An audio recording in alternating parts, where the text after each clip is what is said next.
pelaku. Saya juga pelaku hisi, pelaku manakib, sasuruan itu, pelaku ini, pelaku ruqyah juga itu, ruqyah yang aslinya nggak ada fungsinya itu, JRA dan lain sebagainya itu hanya untuk hiburan aja. Ya bisa, saya pernah bisa ruqyah, ya ngulangi ruqyah bisa. Ternyata itu palsu semua. Nah, adanya muncul banyak ruqyah sekarang itu hanya fajar kadhib. Nah, ruqyah sejatinya ya pelaku akhir zaman. Jadi setiap kebenaran sejati pasti akan diawali dengan kebenaran yang semu. Setiap fajar sodik pasti akan diawali fajar kadhib. Bedanya apa? Kalau fajar kadhib itu Mas ya, pertama terang, nanti bias hilang. Itu fajar kadhib. Tapi kalau fajar sodik pertama nggak jelas, ciring-ciring gitu. Terang sampai fajar beneran.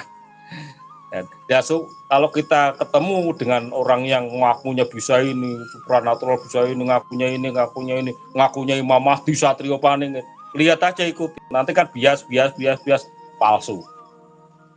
Tapi kalau mengikuti pelaku akhir zaman, nanti kelihatannya kayak iya apa enggak, ya enggak, ikuti malah jelas. Ini pengalaman spiritual saya, Mas. Ternyata fajar kadhib, fajar sodik itu benar adanya. Lalu kemarin munculnya ruqyah itu karena akan ada ruqyah yang sejati. Ya akhir zaman. Ya? Iya. Jadi itu merupakan fajar kadhibnya. Dulu kan nggak ada ruqyah, Mas. Ruqyah itu kan dimulai dari orang-orang Wahabiyah kan. Kemudian orang Muhammadiyah itu Faizar ya. Kemudian di TV itu yang pertama kali Bang Danu ya. Kalau sebelumnya lagi ada itu siapa itu orang Cirebon itu di TPI itu. Terus kesininya NU juga ikut-ikut mendirikan ya kan, JRA apalagi itu. Itu sebenarnya kabar dari Allah akan adanya ruqyah yang sejati. Ya, ruqyah sejati siapa? Ya pelaku akhir zaman yang akan mengeluarkan iblis-iblis yang ada di badan dengan ikhlas dia tobatnya mengakui dan tidak akan mengulangi dan tobatnya serius. Kalau nggak serius ya kembali lagi. Dia punya asma, mantra. Dia bersihkan iblisnya. Besoknya panggil lagi ya datang lagi masuk lagi. Ini namanya orang munafik. Kalau tobat ya udah bersihkan, jadi orang biasa, sakinah, terus ibadah natural Allah turunkan cahaya, maghfirah. Nah ini ruqyah sejatinya ini. Saya memberi kabar aja, kami juga pelaku akhir zaman salah satunya memberi kabar karena beliau-beliau itu nggak mau menyampaikan, Mas. Saya harus menyampaikan. Lewat sorong mulut saya, alhamdulillah mulut saya itu bermanfaat, dimanfaatkan oleh beliau-beliau, alhamdulillah. Alhamdulillah ya. Untuk persiapan akhir zaman ini itu harus seperti apa nih Pak Yai? Untuk secara persiapan mana gimana? Persiapan akhir zaman ini secara dunia nyatanya nih, maksudnya mungkin pangannya atau apanya. Jadi untuk kabar yang di sana pelaku atau untuk teman-teman spiritual? Ya khususnya untuk orang-orang awam lah ya. Kita juga harus berbicara. Di sini kan ada pelaku spiritual dan orang awam nih. Orang awam ya orang-orang yang ini. Jadi seperti apa nih Pak Yai? Dibersihkan itu adalah sebenarnya gambaran, Mas. Dibersihkan yang dilakukan pelakon akhir zaman ruqyah ini sebenarnya gambaran bahwa nanti kemunculan Imam Mahdi yang sejatinya itu kan ada bahasa namanya bi'at, Mas. Jadi proses bi'at itu sebenarnya ya proses sebagaimana yang tertera di dalam surat Al-Anbiya itu. Bi'at itu kan menghadap Rasulullah waktu itu loh dalam Qur'annya, kemudian dia berjanji tidak akan menyekutukan Allah, tidak akan mencuri, tidak akan berzina, tidak akan ini. Nah, kemudian Rasulullah memohonkan ampun pada Allah. Nah, itu kan bi'at sebenarnya di surat Al-Anbiya. Idza ja'akal mukminat. Nah, itu kan ada itu. Itu bi'at. Nah, bi'at itu arahnya adalah tidak menyekutukan Allah. Kalau dulu gaib-gaib itu nggak begitu menguasai, tidak seperti akhir zaman ini, karena akhir zaman ini namanya fitnah dajjal, sehingga benar-benar merenggut jiwa manusia itu hampir menyeluruh. Kalau zaman Rasulullah enggak, meskipun orang kafir itu jiwanya masih ada, sehingga Islam syahadat itu selesai.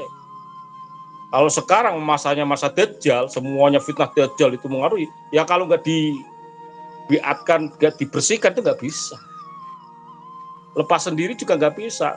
Meskipun ini biasanya spiritual dulu pernah dukun ya, belajar dukun sudah buka praktek ya kan. Seperti saya lihat konten itu yang Mas Maesa apa siapa ya, Maesa Albantan itu dulu dukun, sekarang udah prai nggak dukun, sekarang melari ke spiritual. Dia dikiranya mereka itu sudah bersih, Mas. Tobatnya dikiranya seperti itu ya, seperti orang-orang Wahabi lah. Kalau ditanya Kiai Ustadz Wahabi itu siapa, Khalid bahasa lama itu, bagaimana cara tobatnya orang syirik? Ya tinggal syirikannya kemudian syahadat. Terus ya Adi Hidayat ditanya juga gitu, bagaimana cara tobat syirik? Ya tinggalkan syirikannya kemudian syahadat. Tidak serendah itu di akhir zaman. Karena apa? Itu iblis yang dulu jadi khodam membantu dia waktu praktek jadi dukun, itu sudah jadi partikel bercampur dengan darah. Ditinggalkan aja tidak hilang, itu masih menguasai dia. Dan nanti kalau mati pasti su'ul khotimah. Itu pasti. Karena itu hukum matematika, nggak ada bahasa insya Allah itu. Ini hukum matematika itu kalau partikelnya itu masih dikuasai iblis, mati pasti diserahkan pada iblis yang tidak ditanya mungkar nakir, enggak. Jadi kalau ingin tidak ditanya mungkar nakir gimana ya, syirik aja nanti tidak ditanya kok. Enggak usah bahasa surat ini karena orang yang syirik, orang yang mencukat Allah dalamnya iblisnya belum lepas kemudian meninggal, itu Israel nyabut langsung diserahkan pada dia, ya udah dibawa ke kerajaannya. Mulai mungkar nakir cuma liatin aja, tidak ditanya, apalagi dibawa. Tugas mungkar nakir kan dua, satu menanyai ya, kedua membawakan soal kepada Allah kemudian ditaruh di barzah, di taman surga. Itu tugas mungkar nakir. Nah kalau syirik ya nggak ketemu mungkar nakir, ketemunya iblis, dia yang mendampingi waktu amaliyahnya. Ya dilakukan orang awam apa? Ya ini kesempatan. Jadi kami menyatakan bahwa ya udah, kami memang pelaku akhir zaman, salah satunya ada yang dipercaya oleh beliau untuk membersihkan itu semua.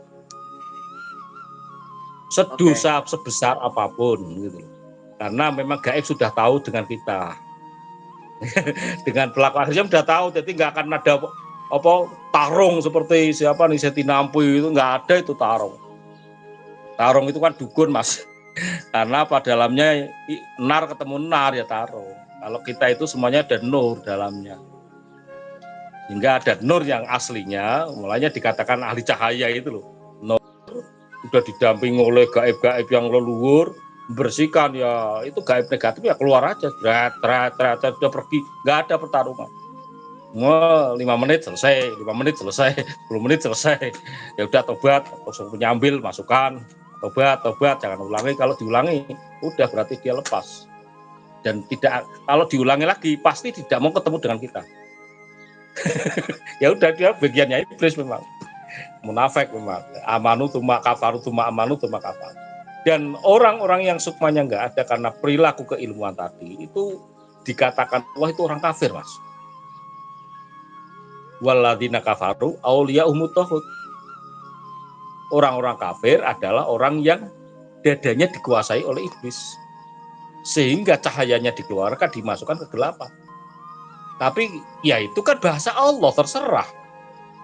Ya kan? Allah mau ngatain kita orang kafir, itu terserah Allah, kita yang menciptakan Allah. Tapi kalau sesama manusia ya jangan. Itu pelanggaran kode etik hablum minan nas. Tidak seperti golongan-golongan siapa itu? Fitnah akhir zaman, fitnah umat Rasulullah yang pertama namanya fitnah akhlas. Itu kan bahasa Allah digunakan bahasa manusia.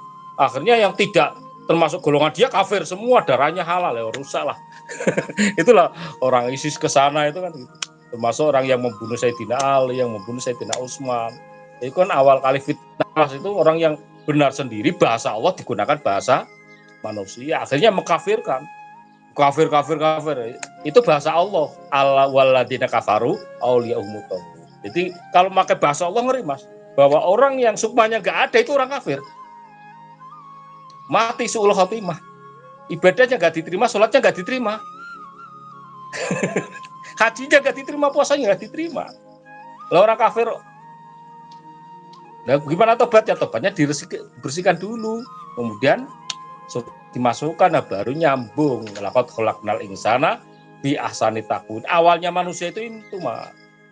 Tapi kemana? Karena perilaku manusianya yang menuruti hawa nafsunya, ittaba hawahu, manitakhoda ilahu hawa. Tuhannya digantikan Tuhan hawa nafsunya. Akhirnya perjanjian gaib, persaktian, pesugihan, ditukar dengan jabatannya. Pejabat Indonesia kebanyakan gitu. Ngiwo bersekutu akhirnya dapat kemenangan itu hampir keseluruhan bersekutu dengan kidul. Nah itu kalau itu terjadi ngeri. Itu dikatakan yang tidak ringan oleh Allah. Ya, gini ya. Untuk secara tadi ada yang komen, saya mau menanggapi sebentar ya. Tadi ya, komennya. Ya, betul. Ini mau menanggapi komen tadi ada yang ini. Orang-orang yang SDM-nya rendah Pak ngumpul di sini itu kan. Jadi gini ya. Bahwasannya kita melihat sejarah lah, negeri-negeri zaman dahulu itu lebih maju daripada sekarang, lebih kaya, lebih jaya daripada sekarang, ya kan? Kerajaan-kerajaan mewah, kerajaan-kerajaan besar, sampai berdirinya kayak Borobudur. Sekarang apa bisa bikin seperti itu? Itu kayak kerajaan Nabi Sulaiman, itu lebih megah daripada kehidupan sekarang. Tetapi begitu mudahnya untuk ditenggelamkan atau dihilangkan oleh Allah Subhanahu wa taala, ya. Jadi kita bukan berarti kita ini hidup ini tahu karena kita sadar bahwasannya dalam kehidupan ini pasti akan ada kematian. Nah, kematian ini setelah mati apakah kita akan selamat apa tidak? Justru orang-orang spiritual yang di sini ini tidak semata-mata ini mengejar dunia. Ya, tetapi bagaimana kita selamat setelah kita meninggal nanti, itu ya.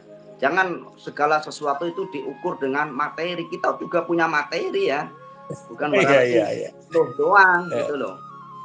Saya banyak di sini yang berspiritual, itu orang-orang jabatan-jabatan tinggi, punya kekayaan banyak, itu semua berspiritual karena beliau ini, mereka ini sadar bahwasannya tidak ada yang mampu untuk menolong harta ini, tidak ada yang mampu untuk menolong menjamin keselamatan kita, ya, apalagi harta-harta yang didapatkan ini dengan cara yang tidak halal ya, misalnya seperti itu. Jadi jangan semuanya itu diukur dengan materi terus ya. Oke. Jadi kita di sini ini supaya apa?